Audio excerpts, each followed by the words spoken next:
Webinar by APA Division 15 Education Psychology, the Committee on Social Justice and Equity in Education, with the chairs being Corey and Yin, and I'm Joshua, and I'm sorry, Kamiko as well. Um, yeah, so welcome everybody. We're going to get started with some introductions and some bios. Thanks for being here. Thanks so much, Joshua. Okay, we are so excited because we have three amazing panelists and speakers today. We have Dr. Daniela DiGiacomo, who is an associate professor at the University of Kentucky. She's also a senior research partner with the Kentucky Student Voice team. With a background in teaching and social work, Daniela's program of research currently focuses on how to design formal and informal learning settings in ways that support and extend young people's lived experiences, interests, and expertise. We also have Chase Colvin, who is a senior at DuPont Manual High School and is the research lead for the Kentucky Student Voice team. Motivated by his experience as a Kentucky public school student, he's passionate about highlighting and expanding student voices in communities across the state. He's enjoyed using research to connect, understand, and advocate for student perspectives. And then finally, we have Maggie Stone, who is also at DuPont Manual High School, but is a junior in the Journalism and Communications Magnet. As a part of the Kentucky Student Voice team, she co-coordinates the organization's online student-run news site, The New EDU. She is passionate about empowering young people to take advantage of their civic abilities and advocate for themselves at all levels of government. So thank you to our amazing presenters. We're super excited to hear from you, and I will let you take the stage now. Okay, hi. So I'm Maggie Stone. Like she said, I'm a junior at DuPont Manual. This is my co-Kentucky Student Voice team member Chase in Louisville, Kentucky. And then we're presenting today with Dr. DiGiacomo, who is our facilitator and just really awesome overall. So I yeah, just, moving sorry, let me on. just check real fast. Can everyone see my screen and see Maggie? All right, thanks. Thank you. So moving a little bit on. So we are Kentucky Student Voice Team. What this slide is who we are. It might be a little more accurate to call it who we are now. We've been growing and changing at like a really rapid rate since we originally established ourselves, which was in 2012 as a part of the Pritchard Committee. But since then, after 8 years there in 2021, we spun off from the committee into our own youth-led independent organization, which is when we officially became known as the Kentucky Student Voice Team. At any given time, our team represents roughly 100 self-selected Kentucky students from around the state who are mostly high school age.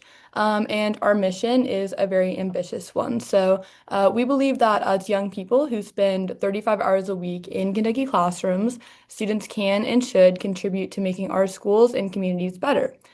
So more explicitly, our mission is to co-create more just democratic schools and communities as education, research policy, and advocacy partners. And so when it comes to student voice, we can't really assume we're all on the same page. So basically what we think of as our working definition is about supporting students as active partners in the school decision making that affects us. So underlying this definition is a basic understanding that there should be very few decisions made in education about us without us. And then to talk a little bit more about the different teams that carry out this work. So it's divided into a few different ones. This has evolved over the years, but mostly can be categorized by our project teams that are focused on strategies helping us leverage the tools of civic engagement and realize our mission. So they include research, policy, storytelling, and litigation teams. Every member of KSVT is a part of at least one of these, which we created to help structure and scaffold our work. So each project team has a few things in common. They're made up of around 10 to 15 and coordinated by 1 to 2 high school leads, as well as one adult expert. They meet virtually and weekly, and they compensate active student members who meet a set of expectations designed by our adult leads. So for the research specific team, I'm the student voice, or I'm the student coordinator with Daniela being our adult partner on this. And what we do is we do both school and state level research reports. So our state level looks like our annual research report that is focused on a passion-driven topic by our team. And we are seeking out responses across the state from every county and just trying to synthesize and see patterns that arise throughout and kind of getting a understanding of the student voice there. And then the other school specific one we do come in the form of our school climate audits, which is where KSVT goes to one specific school and there is usually a cohort of students at that school that we help empower and them help give them the tools for them to become researchers themselves. So they are creating the questions and anything that they want to ask their students or their peers and get an understanding on in their own school environment. So our most recent one was in Hazard, and that focused on a lot of like the brain drain and career and also like secondary school and where students ended up after high school. And we do both of these research projects through a mixed method approach. So we get quantitative data from our survey data, and then we also do interviews to get that qualitative to really get a robust and in-depth analysis of what students are thinking at any given time. And while some of our projects in the past have gotten IRB approval, it's not something we necessarily seek out just because we're more focused about informing policy decisions at the local and state level. And not always that means we need to get IRB approval to do so.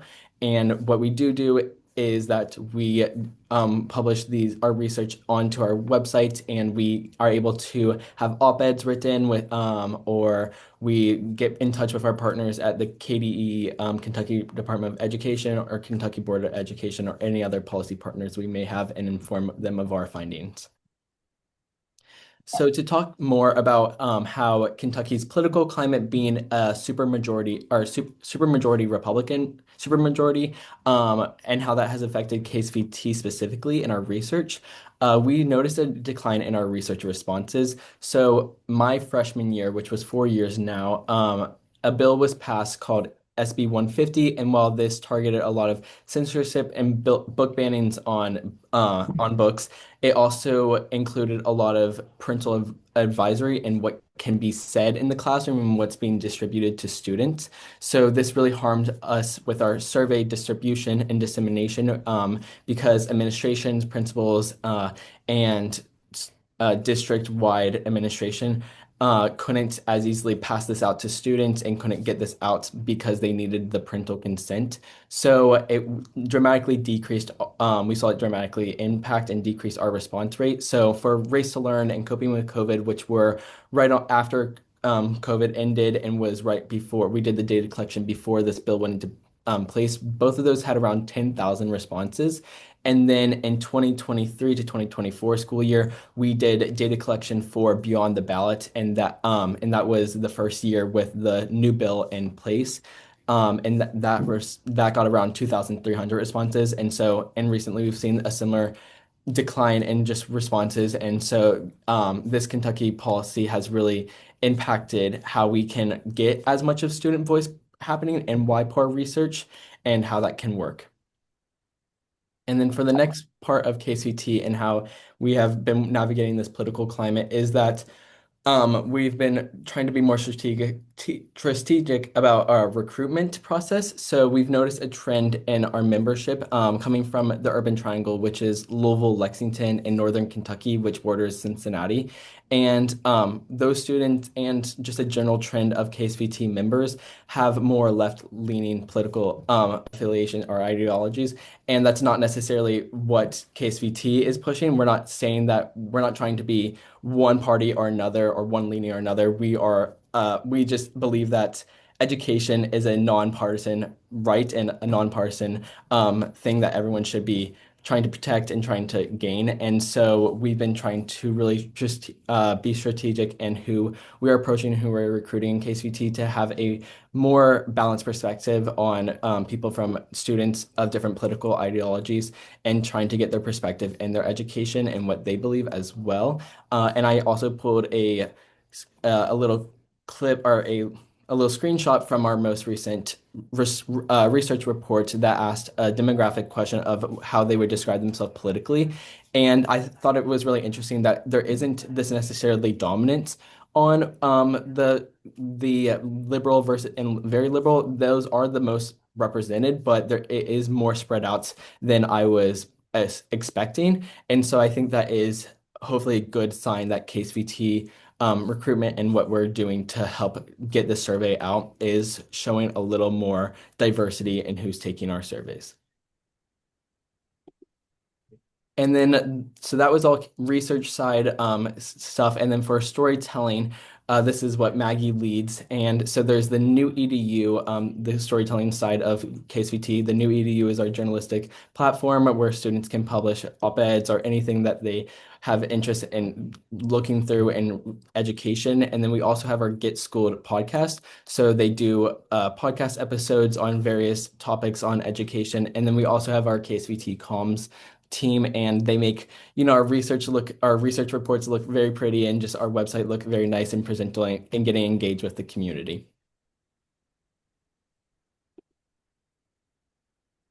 Okay, so I'm going to take a little pause here because I know I've seen a lot of people join in, and I just want to recap a little bit and give a little time for questions on what we've said so far, because we do want to we should have said that at the beginning, but we want to invite questions so far. So I know most of the folks on this call are probably AERA affiliated researchers or professors or grad students or students. And what we're this webinar right now and who you've got on the call, and you just heard from Maggie and Chase. These are two high school students in Kentucky.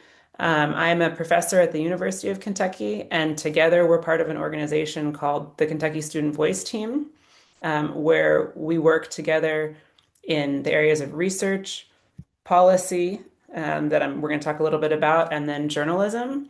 And the purpose of the organization is to co-create more just and democratic Kentucky schools and communities.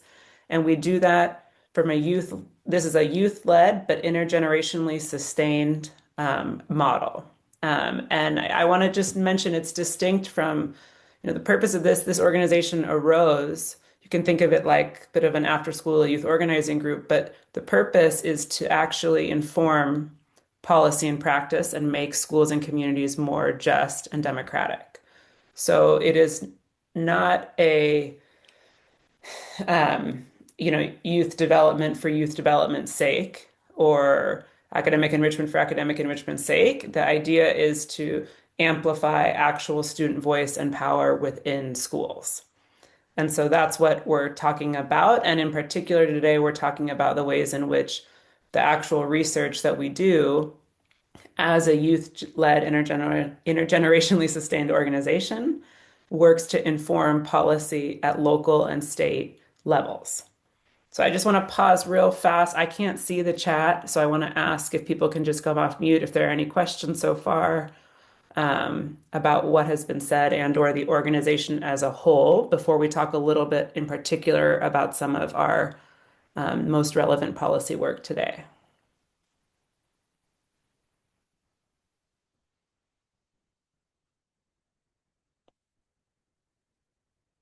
I'm practicing very nice teacher wait time. We do have one question in the chat, Yeah. Supawit, and maybe this person can clarify their question, but they asked, what do you think the trends are going to be in the future? I'm not sure if they mean research trends or trends in terms of some of the graphs. Maybe Supawit, if you wanted to explain your question a little bit further.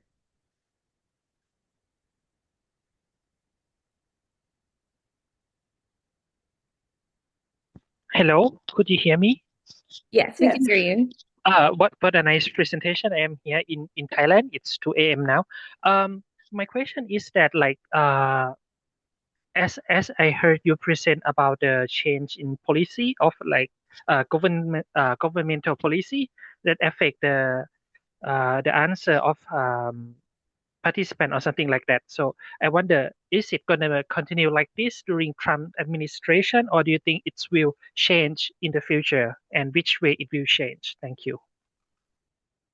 Yeah, I think that's a great question. And I think so what Chase spoke to is that when we in COVID, when for example, when COVID hit, the study that Chase was speaking to, we were, all these policies were being made, and I'm sure this happened all around the world about what to do with schools, how what masking should look like, how much asynchronous or synchronous time should students be required to attend. There was all these policies going on that were being done to students and that students were experiencing. And what the student voice team and the student membership wanted and responded to was like, hey, we need to be included in these discussions and conversations. And we really need to make sure that the voices of students in our state are heard by people making those choices. And at the time, we were able to collect over 10,000 responses from all 120 Kentucky counties, which is pretty amazing, or close to all of them. Thank you for that emoji. I love it.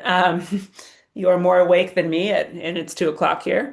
I and so but then over time, you see that since these policies have been done, our survey responses on different stuff. So now, we're doing a new study this year in particular on what Kentucky students believe about AI and artificial intelligence and how it impacts their learning. And our response rate is we're still proud. We're doing a statewide study and it's 850 responses, but that's less than 10,000, right? And in large part, we know it's because the school level policies that are attempting to, in our case, really err on the privilege, the parental choice in education, often at the expense of not knowing as much about the context. At this point, because parents have to sign a form just so that their students take a regular survey or questionnaire about their well-being in some cases, that really limits who can respond. Unfortunately, I don't personally see that shifting in the next couple of years until there's more political movement on top to shift towards an amplification of the importance of student voice and community perspective. But I don't know, Chase or Maggie, if you think, or maybe you're more hopeful than I am. I don't think so. I think you pretty much said it all. I think we are definitely seeing like the effects of that trend from that bill, and I don't think anything else has like come into affect our research like, response rate as much as that has. So hopefully, I'm hopeful that there's nothing new being added that even worsens that connection and that ability for us to collect this youth participatory research. But I don't see it, I guess, being more open and being more welcoming. Great. Any other questions, Ian, that I can't see right now? We have one more question from Tasmin. Okay.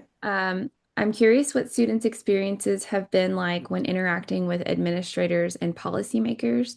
Have adults dismissed their calls for change or openly listen? And maybe that's something you'll get into as you talk, but maybe Yeah, I'd love to hear from Chase and Maggie. yeah, Chase and Maggie. Yeah.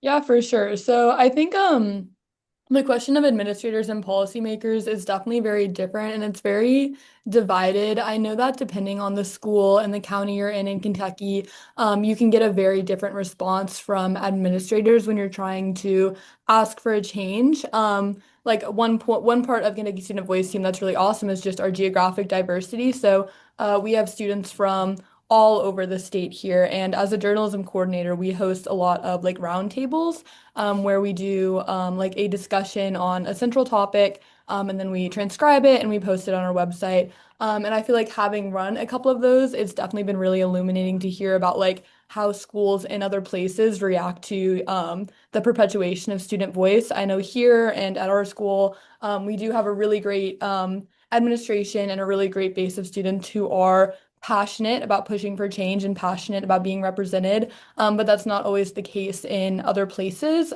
especially in places that are more rural and whose schools have very deep, like political demographics that just are very like polarized. And the same is kind of true for our policymakers. So, like Chase said, we have a very, very strong Republican supermajority, and it's very, very hard to get engaged with policymakers who are just so not willing to hear what you have to say. Um, for those that do come from a place of support for our mission, it is definitely they're definitely more accessible and they're definitely more willing to hear what we have to say.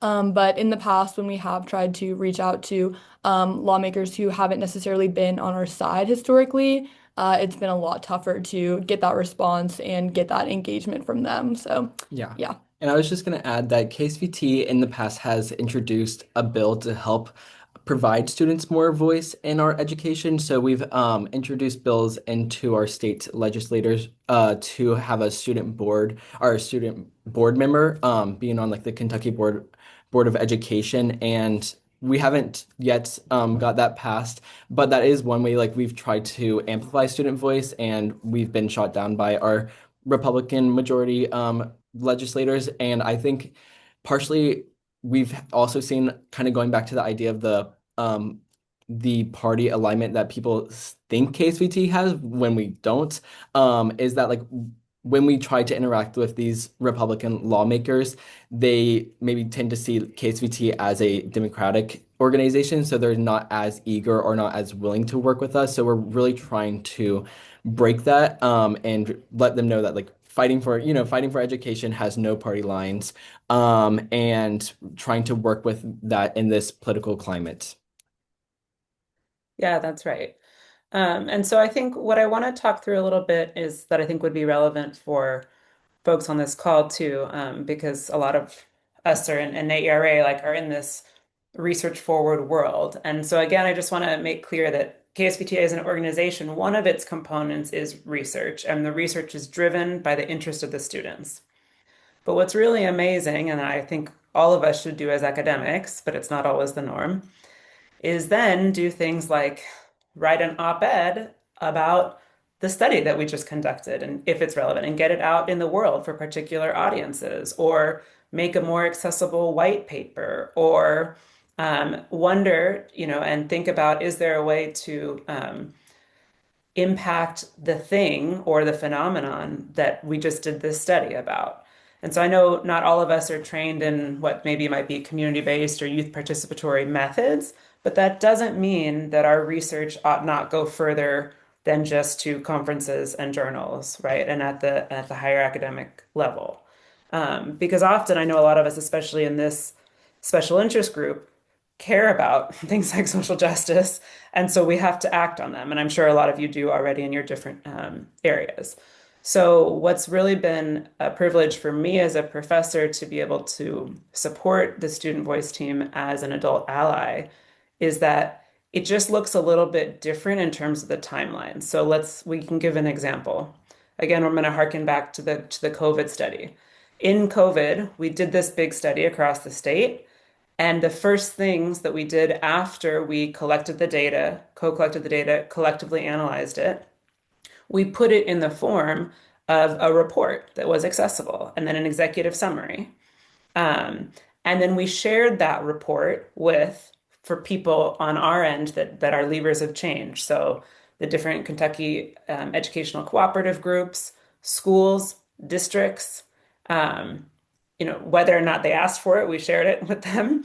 Also, we made sure that we went and did our own, press releases about the study. And in this case, it was virtual because of COVID. But we also said, hey, we want a seat at the table. We want to be able to speak about this in front of policy audience. So we went to Frankfurt and had a seat at the Kentucky Department of Ed and Kentucky Board of Education using different levers. And I know state, a smaller state is more conducive to something like those connections. But I would argue that all of us in our different parts of the world often have some connections to levers of change, right? And so we did that first. Then down the line, we said, okay, actually, this was such a cool and big study that we might as well, we went through IRB approval and got that, and then eventually published it many years later, maybe like 4 years later in an academic journal. But that's a little bit of a different model, right? And as a result, for example, of the COVID study, one of the findings that the students had was that there really needs to be more attention and awareness of the severity of the mental health crisis within schools as a function of all the stressors of COVID. And as a result, in Chase and Maggie's district, they made a policy to add a day for mental health in terms of flexibility and attendance. So that's a small example. And we'd like to say it's like it doesn't always happen that way, that a change is enacted, but that would be part of the goals, right? But it takes these different but coherent elements working together for the research, the policy, and the journalism around it, because it has to be in language that's comprehensible outside of academia and outside of our worlds. So in the current moment, so I'm going to give another example, which we are pretty proud of, and this happened last year-ish. And so a lot of you might be familiar with the idea of charter schools and school vouchers. This is a popular thing going on now, and I know people have different perspectives on the efficacy and the viability of charter programs in different states. Kentucky is a state where charter schools are currently non-existent. So we do not have charter schools in Kentucky. And again, we are a deep red state, a conservative state with a few blue pockets. So Lexington and Louisville tend to be more the urban centers that skew more blue on the political spectrum. Now, this is important because during this time as an organization, we took a poll. For us, it was really important that the dollars for Kentucky education kept and stayed in the public schools where they are already scarce. And so then we went on a campaign. We called it the Voucher Awareness Myth Busting Tour.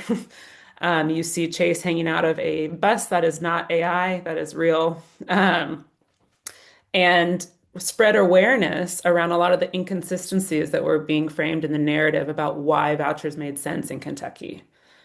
Because from a fiscal standpoint, they often didn't make sense. And from a geographic standpoint, they wouldn't have served the students that they were espousing to serve. And so our organization with its networks went ahead and took a stand on that issue and spread awareness on it, bringing research to bear on that. So in that case, we weren't doing our own research. We were cultivating and sharing research and making it accessible about how the landscape would change in Kentucky if charter schools really came onto the fore. And I think we just heard yesterday, I could be wrong about this, that a bill got reintroduced in the legislature. So sorry, I should say, so we won. Kentucky actually voted against it, which is a big deal. Apparently, I think we're going to have to do it again this year because it got reintroduced. But this is the type of work that is research-informed policy and advocacy, right? Policy advocacy, which is, again, a little different for a lot of us in academia to engage in.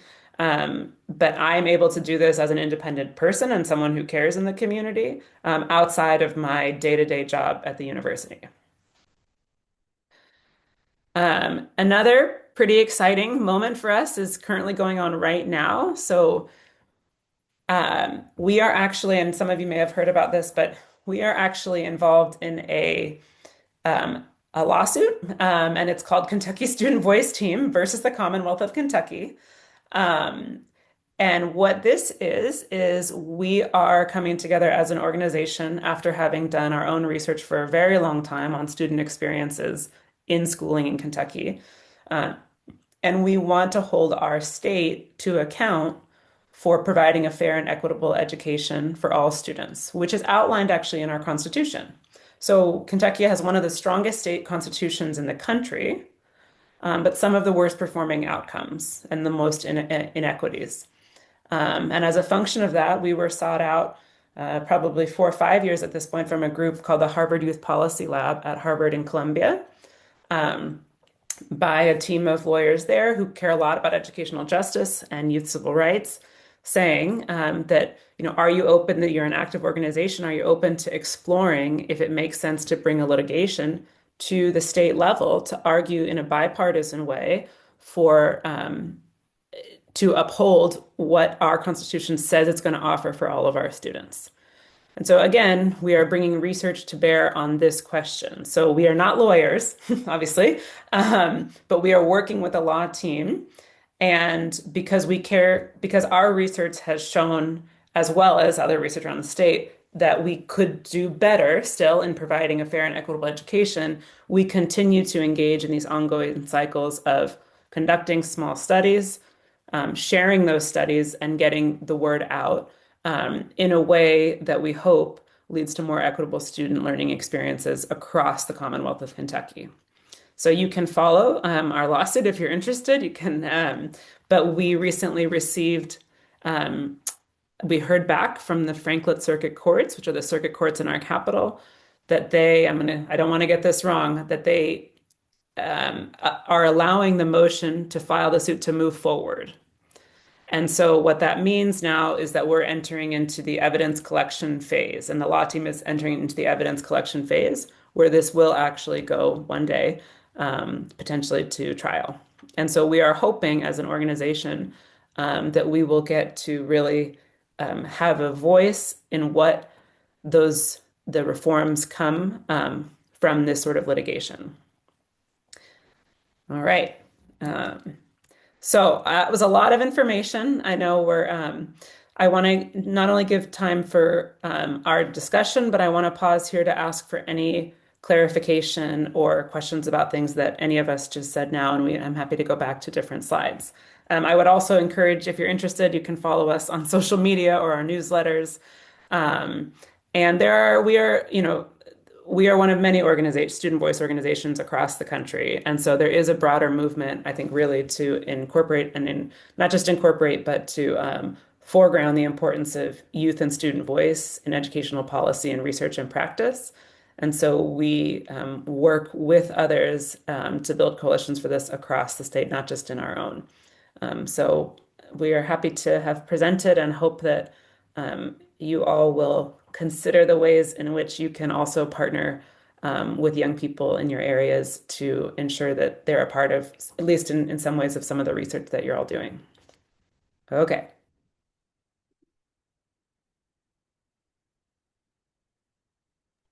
Thanks for all the hearts. Amazing. I think we're all blown away, really. We have one question from Sarah, who says, I'm interested in learning more about how the program, I'm assuming the Kentucky Voice team, got started. Who initiated it? How did you ensure growth and participation? Like you all said that you were growing quickly. So can you all speak to maybe the origins of the Kentucky Student Voice team? Yeah, I could do that, or I can ask Maggie or Chase, do you want to do that, or would you prefer I do? I think you've been in it longer than Yeah. us, so you may Okay. have more to know. Yeah. So our organization is led by an adult managing partner. Her name is Rachel Bellin. She may be on the call. I think she might be. And so Shout out to Rachel. shout out to Rachel.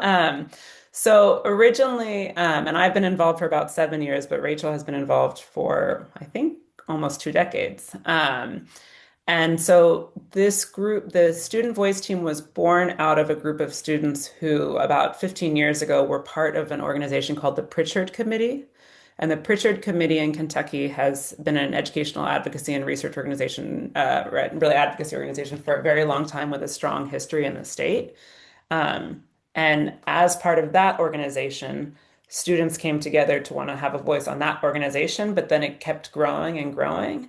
And they decided as an organization to actually separate from Pritchard in amicable ways, but to stand on their own 2 feet in terms of a youth-led organization. So at any given time, as Maggie and Chase said, there's probably about 100-something members across the state. And then there's a handful of adults. So like a handful of adults who support the research, the policy, the journalism, and then Rachel supports everyone. And we're very mindful about the adults that we include, and because there can be a tendency to want to as I think others were alluding to, sort of tokenize the work of young people, and that can be really challenging. So some of the work that Rachel and I do on the back end is some buffering and assuring that when students engage with adults, they do so in respectful and authentic ways, because we are not hoping to reify unequal power dynamics between adults and youth through this work, and that has a potential. And so, in terms of how we sustain over time, unfortunately, people grow and graduate and move on. And so, and there's no requirements to participation. So, a student could join for a year and then not be there the next year and then potentially come back. Or they can stay on for their whole middle and high school experiences if they want. And they can continue to be involved after high school. So, we have a lot of people now who are senior advisors, we call them, who are college students or beyond, who are so interested and motivated by the work of the team that they come back and they support us during summers, during after hours. And so it's really nice because we've created, in a sense, there's sort of this over time, over space, over digital ways, intergenerational model where institutional memory can live on. But key to that is some people staying, right? So with Rachel, with people like me, with some of the senior advisors, you have to have that continuity because the students will continue to unfortunately graduate.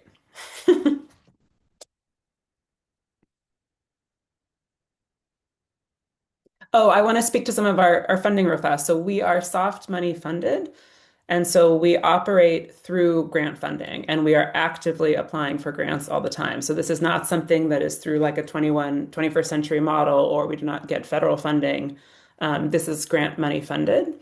And what's really important to note too, and I think from an equity perspective to make known, is that it wasn't always the case, but we now are able to pay students for their work on the team. So that means, you know, students after 3 o'clock often have to do things like get jobs and take care of brothers and sisters. And so it's not necessarily fair to ask them to choose doing this over potentially making money for their family or themselves. And that's often something that's really a need. And so we are able to, from the grants that we get, build in money to pay students a competitive wage and what they would be doing it. And that has allowed us to expand our reach of who is included and to be really purposeful about making sure that we are not only attracting a particular type of kids for whom resources are not an issue, right? Well, thank you so much. Yeah, really impressive work. I cannot say that enough, I think. If anyone has any continued questions, please continue to put them in the chat, and then we can get started with some of the panel questions that we put together to prepare for today. So this one's for Maggie and Chase, but we wanted to know more about what motivated you to move from being students experiencing school to becoming researchers and advocates in shaping it. I can go first. I would say what motivated me most to get involved with Kentucky Student Voice Team is just how much I saw get passed through the legislature being affected to me. So I come from a private school background. So up until my 8th grade, I did 10 years in a private school. And then so I switched to our current school, DuPont Manual, and this is a public school. So I immediately saw my freshman year. I even mentioned the bill, but how bills being passed and how laws being passed so quickly affect my education and the quality I receive. I remember my freshman year, I was in a class, an oral common debate class, and we were debating over sex education. But once that censorship bill got passed, we had to stop talking about it and we had to move on and quickly find another topic to discuss. And I just felt like that was something really hindering my educational quality if I couldn't talk about certain things in the classroom, if we couldn't bring up certain things. So that's really what motivated me to get involved with KSVT and really see how I can make an impact in my education and how I'm not going to be this like a passive force while bills and laws get put on me, and really trying to put my voice out there. And something with the research specifically, I really loved, like I think Maggie kind of mentioned it with the storytelling aspect of it, but I really like having that data and that these pe real people's stories, and using like numbers as well, like interview data, and just being able to storytell through that and find different patterns there. I know when we did our civic education one, there was a trend in our city, that we had bus shortage and bus cuts, and so like that was being brought up in those interviews, and that was really interesting to see, like placing regional trends to different areas in Kentucky from that story and being able to storytell through research. Yeah, for me, I think definitely I agree with a lot of what Chase said. I think like personally, I just see a lot of like social inequalities like originating in the classroom and originating in those education spaces. I feel like it's always something that I've very much like been attuned to. I think that the way that we are educated and the way that our public schools treat us very much prepares us for how we are going to be treated in the real world and what like we see our role as in the real world. So I'm just very passionate about empowering every student to feel that they have power and that they have, you know, a right to express what they want and a right to express what they believe. Because when they grow up and they leave the classroom, they should be prepared to have an active role in society, especially in civic society. And with journalism specifically, I just feel like it's a really, really impactful civic tool, especially for young people because, you know, we can't vote. We don't have those same civic rights as adults. So when it comes to expressing what we want and expressing what we want our legislators to do for us, it's really one of the only ways that we can do that. So, yeah. Gosh, well, thank you both for that answer. I really appreciate kind of your perspective on how society is shaping what's happening in the classroom, and then what is happening in the classroom is shaping our society and what opportunities people have afterwards. And definitely, I don't think I speak just for myself that it's nice to see the work that you all are doing, and it makes the future feel a little brighter. So thank you. Yes, I agree. I'm also super impressed, mostly because, as researchers, we're in some capacity a little bit removed from the classroom. And so, um, getting to hear your all's experiences of like what's happening on the ground and like you seeing it, that's just really inspiring. And gosh, we could learn so much from you. I'm so impressed. Um, we do have a question. It's something that Dr. DiGiacomo kind of started talking about, but it's this idea of collaboration and how does collaboration work with this kind of model? So how do you negotiate expertise? How do you make sure that power balance stays balanced as opposed to this more typical research-driven model of like you have an advisor, the students do the research that you're interested in doing, but how do you ensure that students are leading the projects, and sharing that power with students? It's a great question, Yin. And I want to also I'm going to post something in the chat if folks are interested because we were actually asked to write an article for a journal, and that was our second academic piece where it's called "The Power Should Be Balanced: Insights from the Kentucky Student Voice Team." And it was this really meta piece to write, but we were trying to make visible how to do that in the moment because it's not super easy, and it's not the norm. So a few things that I'll talk a little bit about is just some basics that I think is important to make visible. So we talked about the fact that it's after hours. That also means that the adults, like I meet every Monday at least, well, I mean multiple times a week, but every Monday at least from 8 to 9 p.m. with the students on Zoom across the state. So a lot of professors and people aren't going to do that. But everything I do with them happens basically in terms of the synchronous, in the after hours time. So that's something to think about, right? In terms of model and like who's doing that work or, how is that gendered or not gendered? There's all sorts of things going into how to sustain in a collaboration.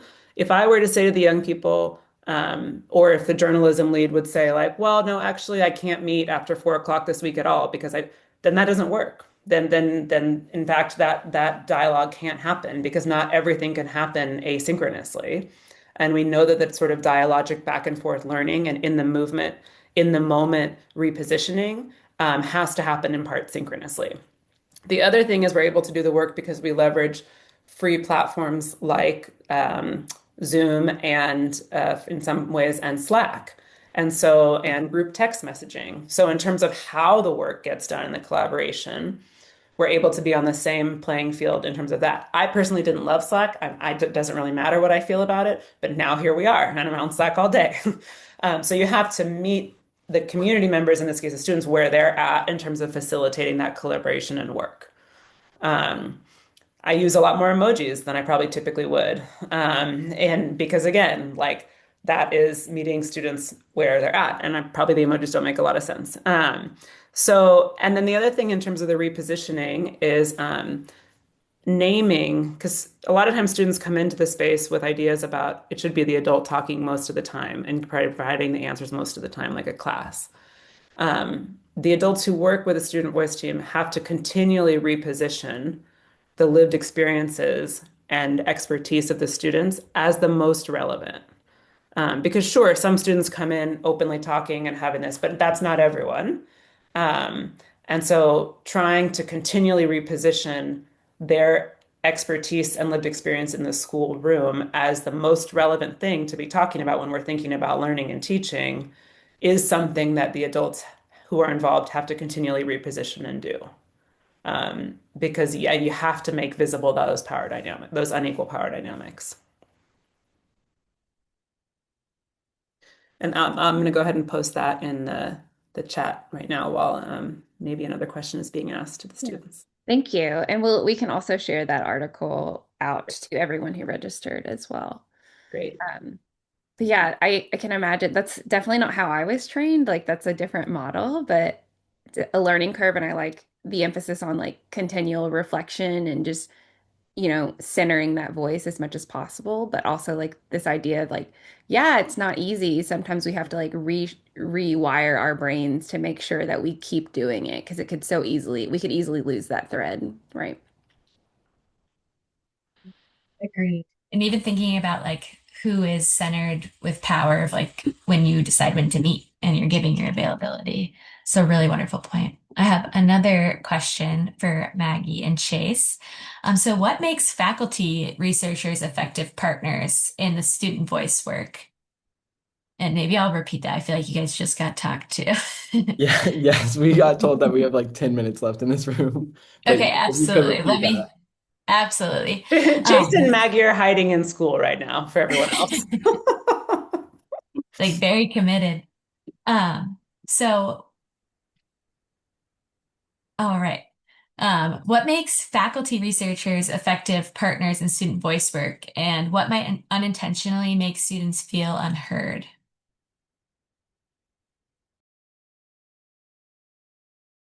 Okay. Oh yeah. No, we're Sorry. good. Sorry, I'm so sorry about this. I did Um, not realize that like because it's the weekend they close early. yeah. They're trying to usher us out, but um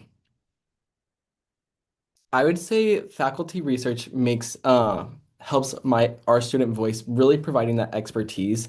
With Daniela she obviously works with us at KSVT, but she also is a researcher and a professor at UK, and her having that expertise and that knowledge to come in really helps guide and helps train our students and the team that as researchers. So while I can help lead and help navigate a lot of collaboration efforts and planning, there's always some times where Daniela's expertise and knowledge on certain fields of research is always like helpful to give a refresher or give a teaching opportunity for the team. I know we just like talked about there is one thing we're about to do tomorrow, and Danielle helped give a refresher on just like taking notes and taking like in-person notes and like picking up on that dialogue from like just ethnographic like research kind of deal and how to listen to that. I'd feel like maybe I'm trying to think of now the unintentional how a student may not feel heard is that sometimes that can in our calls we try to strike a balance between a collaborative, like open conversation style, and then also when we need to give a lot of information all at once. I like in this interview process because right now for our most recent study, we are shifting from survey data into collecting interviews. So we just went into like trying to let everyone know how to do interviews. And sometimes a whole meeting could, like half a meeting could be just dedicated to going step by step how to do that. And it's always maybe it takes away that collaborative open space just because it's a lot of information thrown at them all at once. But I really think we also provide a lot of opportunities for students to ask questions. And then something Daniela champions on our research calls is that she always provides like 5 minutes. She'll hop off early for students to come to me if they have any, concerns or more personal questions, just as a peer on peer, rather than maybe feeling like a adult person is also in this conversation. So we do try to help that on our team to allow students to feel comfortable expressing their opinion. And it really is that whatever you want to put in is what you can do. We are very open and very flexible with trying to work with students where they're at. And so hopefully like no one feels overcome with pressure. But we try to mitigate that as much as possible. And sorry if our backgrounds change it. We're going to try to leave the library now. All right. Well, thank you so much. And I'm impressed with you all staying on and bouncing right back into answering questions while you're getting relocated from the library. But I really appreciate those points. That sounds like there's also this culture that's set up and practices like having that time for students to talk just to other students can help create some like buffering too with those times when maybe it's harder to have student voice always being heard with interview process. So that is really helpful to hear as well.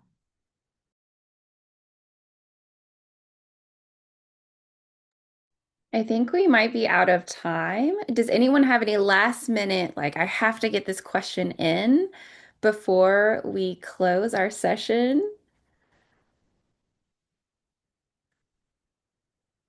Well, I just want to reiterate how amazing this panel has been. I am just so blown away and I'm just like, my wheels are turning. I'm like, okay, how do I get more student voice into the research I'm doing? And like, how do I start sharing and translating my work in a way that's going to be accessible to legislators and policy leaders and education, just administrations, just I, I'm just so much has been here. And so we're so impressed and thankful for you all here.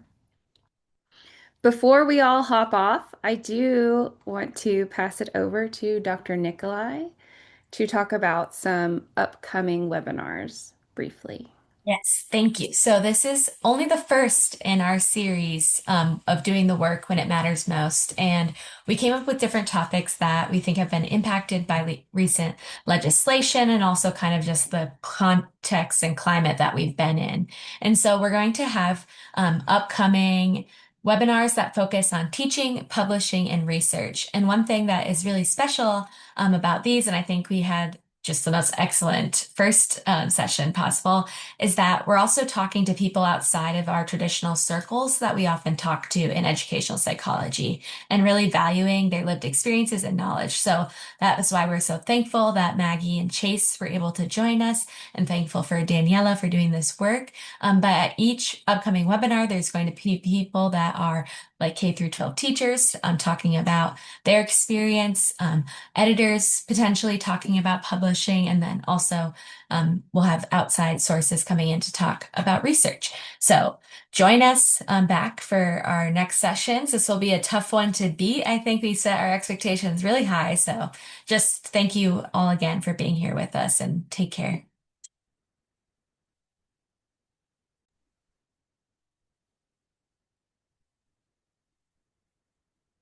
Thanks, everyone.